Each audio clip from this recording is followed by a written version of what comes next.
There was a game in 1998 that was exclusive to Japan and was made for the Nintendo 64, Pocket Monster Stadium. But in the following years, a new updated game would be released where the rest of the world will get to know a game called Pokémon Stadium.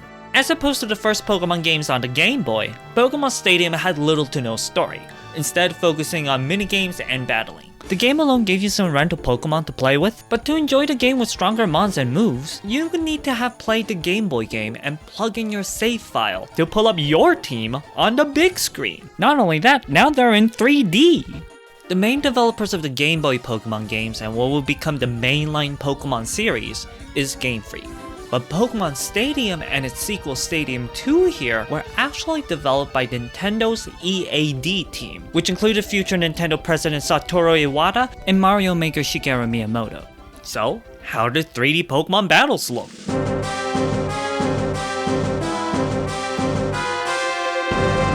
These Pokémon have separate animations for each attack!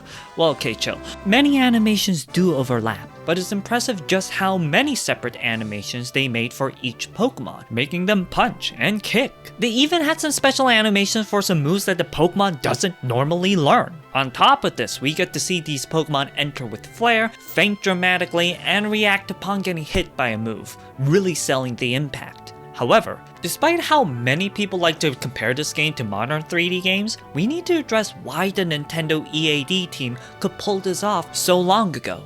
Notably, the Nintendo 64 was a much more capable system than the handheld consoles the mainline Pokémon were on, allowing for 3D calculations that only started to appear in handhelds around the DS era, at least for Pokémon. And more importantly, there were fewer Pokémon to animate, with only the first 151 or 251 in the second game. Now, before moving on, we must understand the differences between 3D and 2D digital animation. Any kind of animation is about showing you frames over time. The issue is making those frames different to simulate motion. In 2D, you could draw a frame and then another. Maybe go back to draw another pose as an in-between for a smoother transition, and congrats, you're animating. But dang, drawing every frame can take a lot of time. And as we mentioned in the last video, having too many frames could take up too much space on the handheld console. So we saw the many different ways where the same image can be transformed to make that next frame. From moving them around, applying different shaders, and rotations and scaling. Now remember how Gen 5 Pokemon chopped these 2D sprites into pieces and rotated and scaled them to try to fit them into new poses? Some call this flash animation, I'll call it puppet animation. I should clarify from last time that many people like this style, but some didn't, as opposed to the near unanimous agreement of the last 4 gens visuals being improvements. So for the people who found puppet animation weird, are they wrong? Well, I can at least see where they're coming from, because it could be uncanny. Honestly, the biggest issue here in Gen 5 Pokemon was how pixelated the rotations got on these limited handheld screens, but puppet animation in general can be unnerving as they move on joints and pivots that we expect in real life, but when we see it in our world, it's in 3 dimensions, not 2. It's not impossible to have 2D puppet animation simulating a more convincing 3D space, but it would require more detailed management and often more unique drawings. So for some, these animations can look close enough to vibe with, but to some others, it could feel close but off just enough, where it's uncanny. Alright, let's finally talk about 3D digital animation. Here, with a properly rigged model, you can rotate and scale the different parts of this 3D puppet just like how we expect in the real world. Hooray! And because these transformations are done through digital calculations, we can tell the machine to compute their interpolations instead of needing to draw them every frame. Heck, even if the model doesn't move, just looking at it at a different angle would have required so many drawings and a strong understanding of lighting and perspective when working in 2D. But in 3D, you just need to move the camera. Okay, 3D is not actually all rainbows and sunshine. For digital animation, you do have to wrestle with the computer to get the actual interpolations you want. And it takes a lot of patience and mastery to use these tools to translate what you want into the computer, as opposed to trying to move your body to draw exactly what you want. And the biggest setback of all?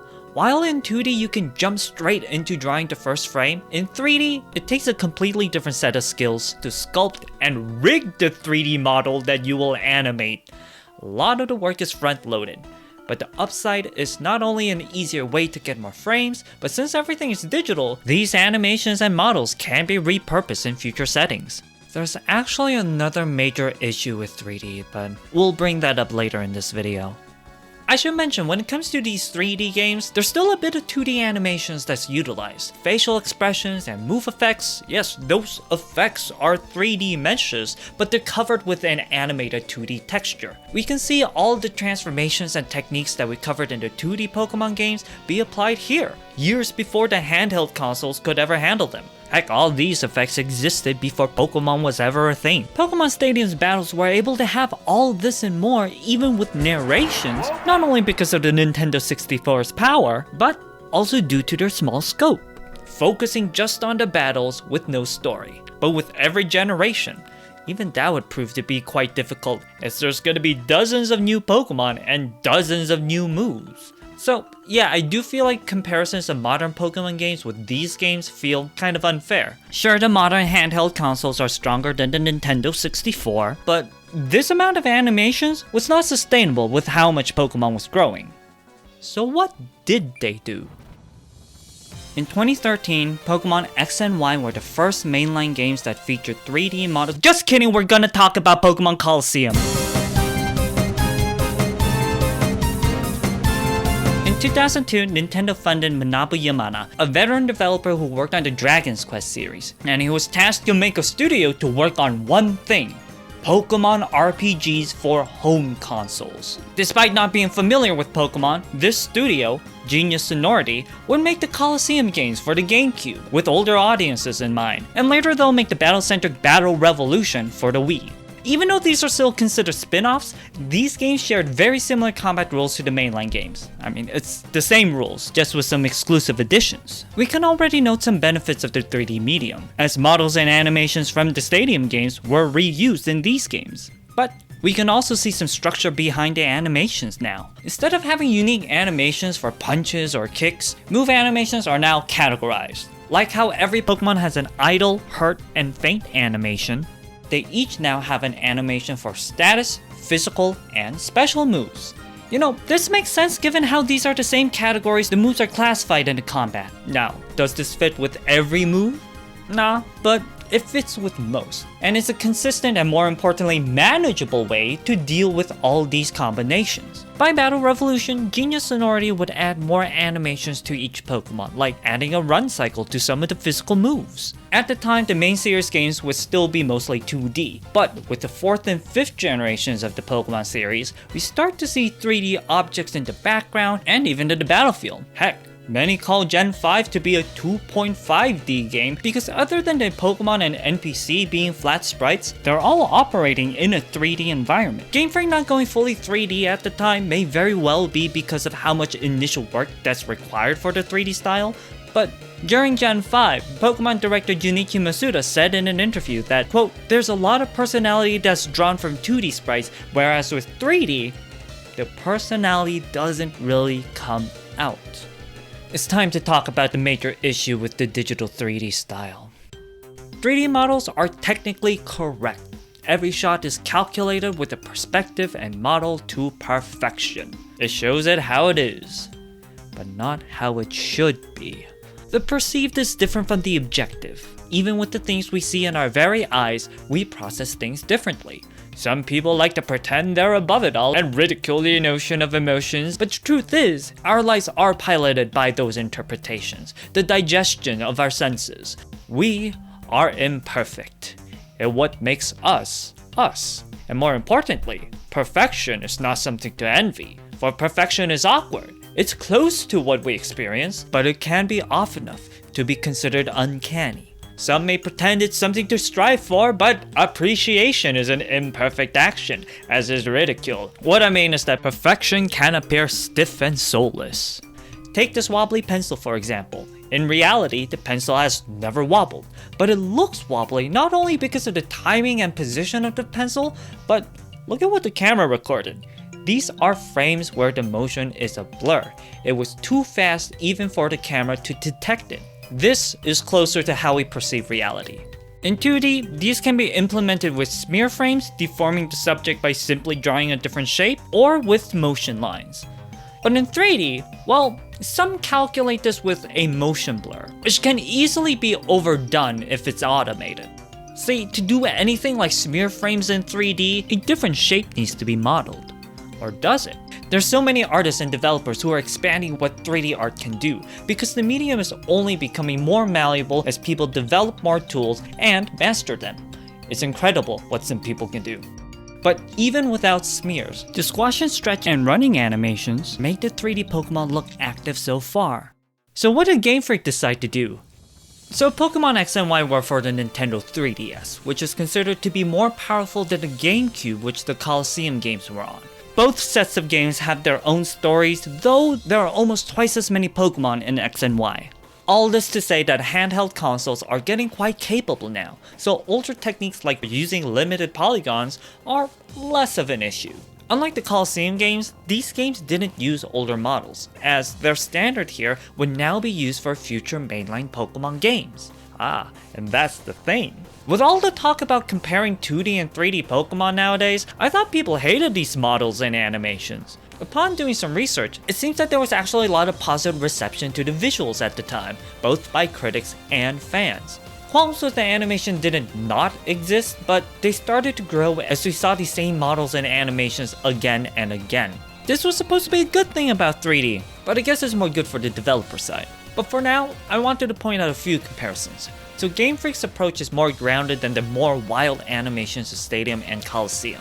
Many point out the rather still animations of most flying and levitating Pokemon, and blame it on sky battles, a gimmick battle that only allowed these kind of Pokemon as they took place in the sky. However, I'm not completely opposed to the idea of these idle animations, as they clearly indicate who is immune to the ground during battles in general. But since they are kept in the air, most have to glide, resulting in a very still animation. To play devil's advocate, I can see why it would be distracting if every bird flapped and every fish flopped. Because of requiring a constant motion, they couldn't hold an aura farming pose and feel natural like the limited 2D style could.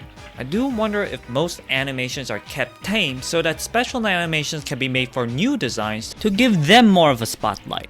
But does that mean all past Pokemon are doomed to be mid? This brings us to Sausage Typhlosion.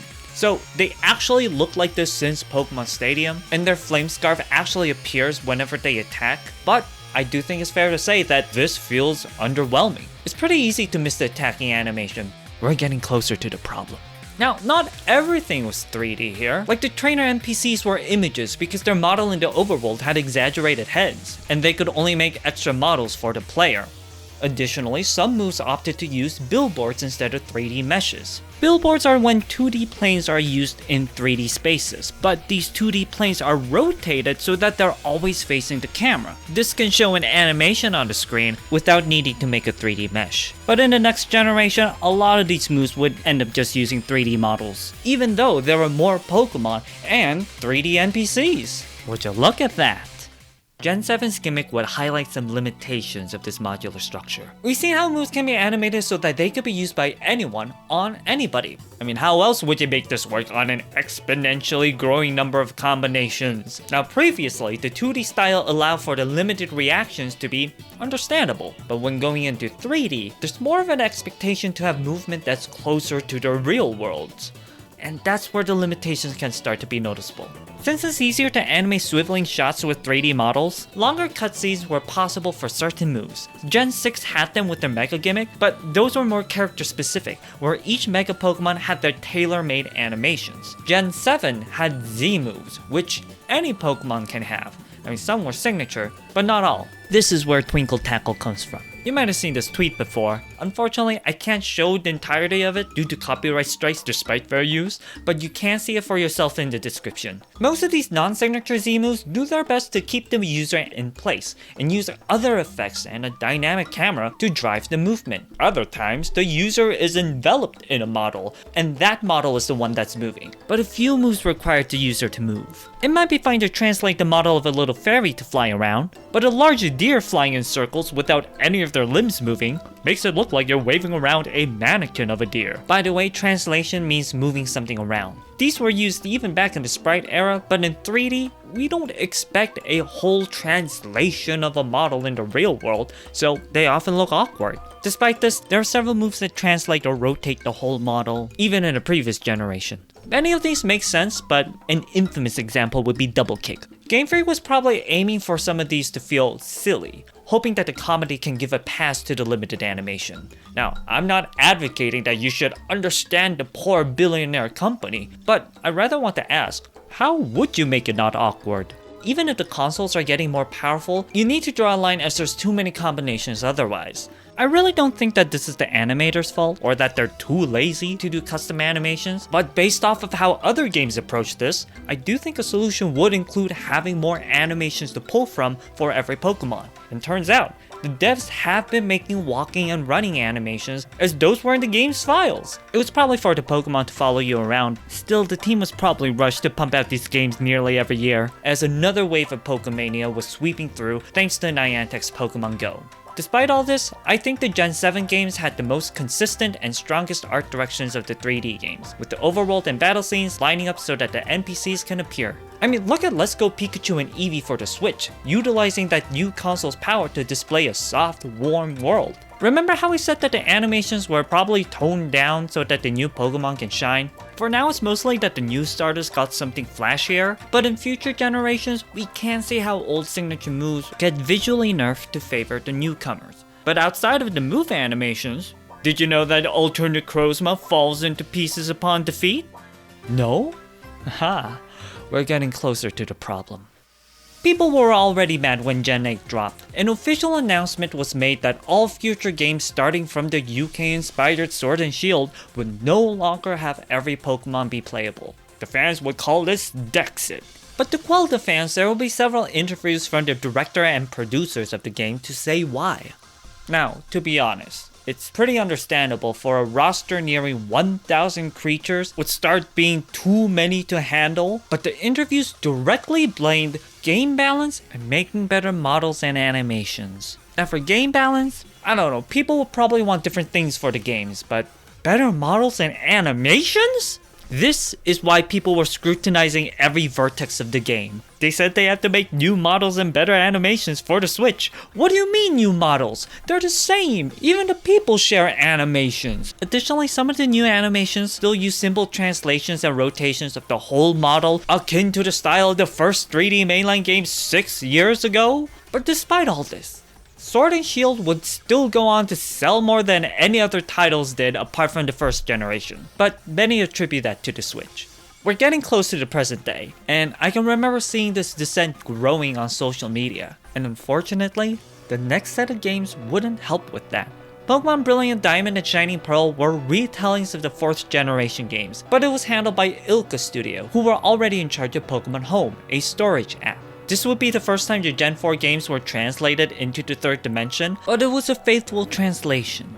Almost too faithful. The people in the world were bobbleheads. I mean, they made sense back in the day when there were limited pixels, but now they're notably different beings. But no biggie, anyone can get used to, what, the Pokemon are just scaled down? Coincidentally, apparently a glitch from the old games can be recreated here. I mean, I can point out several things that I personally disagree with when it comes to some of the choices they made, but this was ultimately just a reminder of the Gen 4 story, before players were sent back to its past. So far, what was the biggest problem with 3D Pokemon? Well, the initial models and animations were a bit tame compared to the spin-offs. They were initially widely accepted, but didn't turn out to be as future-proof as they hoped for. Also, each Pokemon had a pretty limited arsenal of animations, and we see some moves that left people expecting more. But I must say, this is coming from a very narrow view, talking just about 3D animations. In reality, there are many other criticisms with the games, like demonetization and difficulty. And unfortunately, the easiest difference one can recognize would be the visuals, which aren't flawless. But I don't think it's a main issue of these games. Also, I should mention that a lot of these games could have been better with more time, as the developers were being crunched to release annually, but when I asked about this problem, I'm talking about the direct elements in the game, like what does one do with that extra time? We kind of glossed over the weird realistic art direction of Sword and Shield, which kind of clashed with some of their assets, but actually, I think we've arrived at the problem. Pokemon Legends Arceus was actually widely praised. People finally felt like this was a new game as it broke so much of the structure that other Pokemon games had. Here, Sword and Shield's wild areas are now the norm, where these Pokemon even attack you as you can dodge roll away. Additionally, the aforementioned new models were actually in this game, where the eyes are now 3D shapes instead of sticker textures. The Pokemon are now walking and running around in the wild, and certain moves also have the Pokemon run up to the opponent. So what do I mean when I say this game is the problem with 3D Pokemon? Open world. I mean, it's not technically an open world game, but it seems that they're aiming for that with their large fields. It's very fun on paper, but this makes a lot of the gameplay take place in a muddied PS2-like landscape. What does PS2-like even mean? I mean, we could compare Legends Arceus with Breath of the Wild, or another Switch game like Xenoblade Chronicles. Now let's pull up a PS2 game. Maybe people are talking about the polygonal foliage and blurry texture on the floor and walls. And starting with Sword and Shield, it was definitely a choice of them to lay down a fuzzy spotted pattern instead of something more stylized. I guess it's more realistic, but why aim for realism if the game already tanks with the amount of Pokemon that need to be spawned?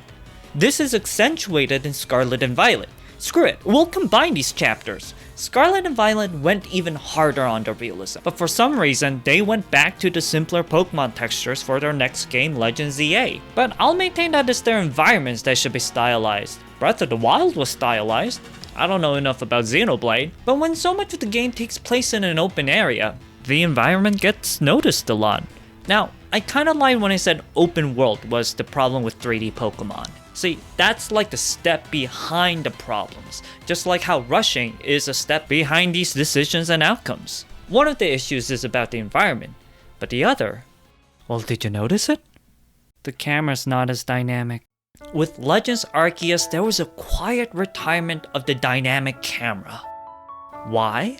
Well, we see why in Scarlet and Violet, because when these battles are taking wherever in the overworld, it means that the stage can be set anywhere, even if you're at the edge of a cliff, hugging a cave, or if a Pokemon is above you. A good chunk of Scarlet Violet glitches is caused by the camera. Legends Arceus was very sneaky as they left the camera on the player, putting the work on the player to make the camera dynamic. But this pales in comparison to the camera work done not only in the previous 3D games, but also in the spin-off games.